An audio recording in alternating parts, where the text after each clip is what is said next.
అక్కి పుల్ల లాంటి ఆడపిల్ల నేను నన్ను చిన్న చూపు చూస్తే ఊరుకోను ఎందులోని నీకు నేను తీసుకోను నా సంగతేంటి తెలుసుకోవా పోను పోను అచ్చమైన పల్లె రాణి పిల్ల నేను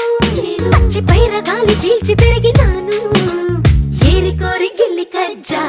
పెట్టుకోను నిన్ను చూస్తే ఇల్లగుండా ఉండలేను హై హై హై హే సూటు మూడు స్టైల్ సందరా లేని పోని డాబు మానరా ఈ ఊరిలో పై చేయనాదిరా నా గొప్పను ఒప్పుకో తప్పు లేదురా రేవులోని తాడి చెట్టు